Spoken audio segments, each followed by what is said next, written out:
Aujourd'hui, on va se parler d'un temps que les moins de 20 ans ne connaissent peut-être pas. Si t'as l'impression d'avoir les articulations qui craquent et les cheveux blancs à l'écoute de cette musique, Amixem, Deepaille.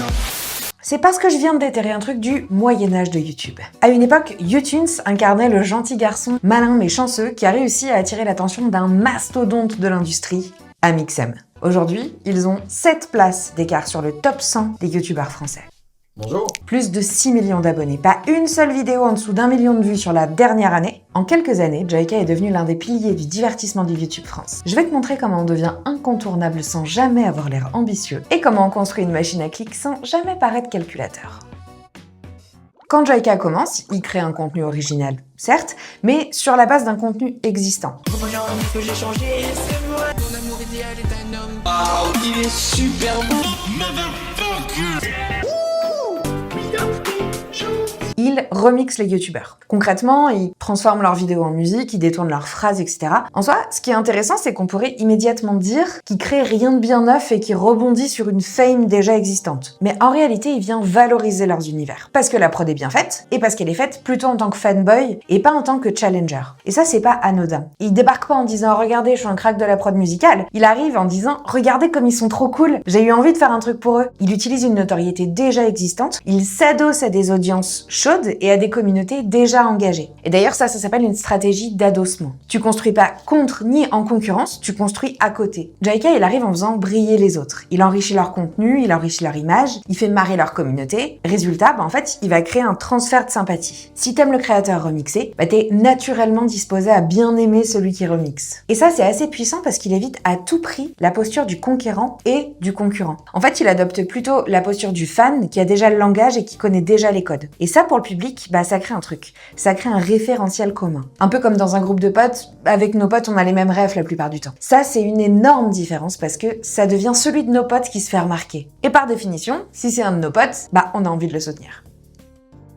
Alors, le positionnement « Je suis votre pote » qui a réussi sur YouTube, a priori, c'est pas le premier à l'utiliser. Mais là où il y a un point de bascule, c'est que la plupart des créateurs changent quand ils réussissent. Parfois, ils changent pour des bonnes raisons, parfois ils changent pas vraiment, ils évoluent, mais du coup, ils laissent une partie de leur commu sur le bord de la route. Parfois, ils changent effectivement, mais parce qu'ils doivent prendre des décisions pour le bien de leur entreprise et du coup, ça impacte leur contenu, etc. Bref, il y a plein de raisons plus ou moins saines qui expliquent qu'un créateur puisse changer au fur et à mesure qu'il grandit sur la plateforme. Et en théorie, Joyka, il a beaucoup changé. Il est passé du petit gars, du petit grenoblois qui admire des créateurs et qui a la chance d'être pris sous l'aile du bulldozer de l'époque, au parisien d'adoption qui ouvre ses propres locaux pour y foutre ses employés quand même. Et là, on pourrait dire, ok, nouvelle ville, nouveau code, nouvelle posture. Oui, Joyka a changé. Il monte à Paris, il construit une vraie entreprise, il s'établit, etc.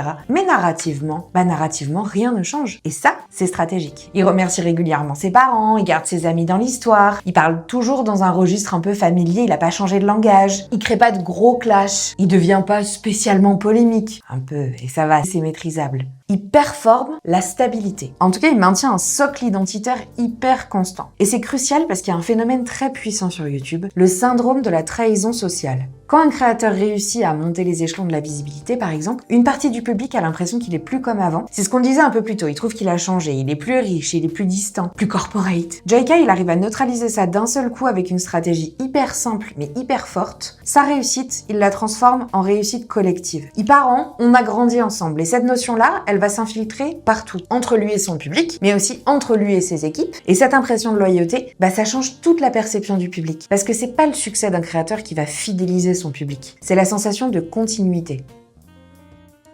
Bon, on parlait du collectif, on doit parler d'un moment clé, la Redbox. Là encore, on l'a vu dans la vidéo d'Amixem, fatalement, ils sont un petit peu liés par le début de l'histoire de Joyka. En tout cas, la Redbox a été un énorme marqueur de la sphère YouTube France Divertissement parce qu'elle a montré les coulisses d'une industrie neuve et qui parlait plus de paillettes et de fraternité que de structure, d'organisation et de stratégie à l'époque. En tous les cas, à l'époque de la Redbox, Amixem incarnait la figure de leader, le PDG. Voilà. Au contraire, il y avait les joyeux lurons qui l'invitaient à rejoindre l'aventure, je pense spécifiquement à Mastu et à Joyka, qui étaient plutôt les gentils gars avec des étoiles dans les yeux qui étaient appelés sur scène par la rosta du moment. Évidemment, ça a créé ce qu'on connaît de la Redbox. Des gars qui disaient être là pour faire un truc mi-pote, mi-serious business, là où Amixem était installée depuis plus longtemps avec une logique de développement d'entreprise plus implantée elle aussi. En tout cas, après l'arrêt de la Redbox, Joyka va revenir avec une réponse toute prête. Le lot.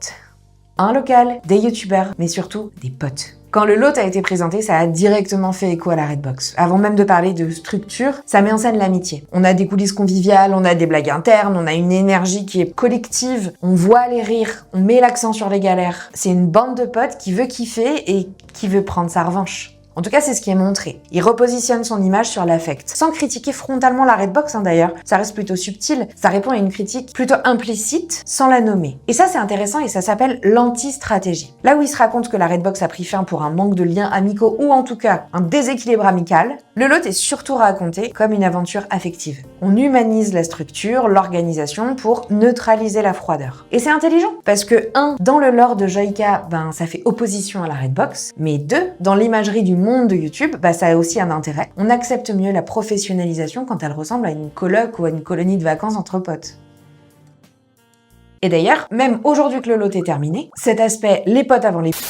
cet aspect l'amitié d'abord, je veux dire, est toujours présent. Je m'explique. Aujourd'hui, Joyka produit des vidéos hyper ambitieuses. Mais les concepts, ils restent hyper simples. Je fais X avec Y, 24 heures dans le truc, on teste ça, trouve ça dans je sais pas quoi. C'est compréhensible en une seule phrase. Ça reste simple. Par contre, la production, elle a décollé. Montage ultra rythmé, décor hyper soigné, étalonnage super propre. La machine, elle est là, mais elle est rendue sympa. Ça reste une bande de potes qui construisent des trucs marrants ensemble. De ce côté-là, d'ailleurs, on tend un peu vers la méthode Lena en soi. En tout cas, ce qu'on peut dire, c'est qu'il augmente la valeur perçue. Et il le fait sans devenir corporate. Il crédite l'équipe pour éviter l'image du créateur un peu génie solo. Il va diluer la hiérarchie dans l'humour et dans le côté proche. Parce que ce que Joyka a compris et que beaucoup ratent, c'est que YouTube, c'est pas une plateforme de performance à la base. C'est devenu un endroit où les gros créateurs performent parce qu'ils cèdent à la course du toujours plus. Mais à la base, c'est une plateforme d'attachement. Tu peux impressionner, mais si tu casses la continuité affective, tu fragilises tout. Joyka n'a jamais donné l'impression de vouloir dominer. Il a donné l'impression d'avoir la chance de pouvoir jouer. Et ça, c'est une posture qui est extrêmement puissante pour le capital sympathie. Je doute pas qu'il y ait une grosse part de sincérité dans le personnage de Joyka. Mais on va pas se raconter de conneries, on reste sur une personnalité publique. Et à un moment, quand t'accèdes à un certain stade de notoriété, t'as les emmerdes qui viennent avec, dont le manque de la liberté absolue que t'avais avant, où t'étais moins contraint, parce qu'il est un peu moins visible finalement. Un peu comme un enfant qui peut jouer toute la journée pendant les vacances, une fois qu'il va devenir adulte, il va avoir des responsabilités à gérer avant de pouvoir prendre des vacances, déjà.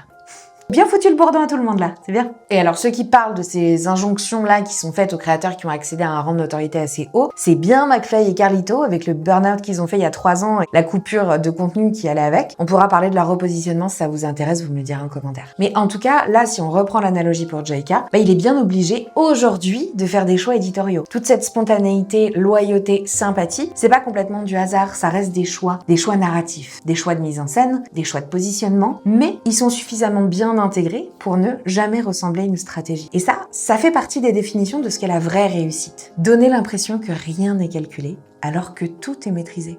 Parce qu'à ce niveau-là, la communication la plus efficace, c'est celle qui se voit plus, mais qui se ressent.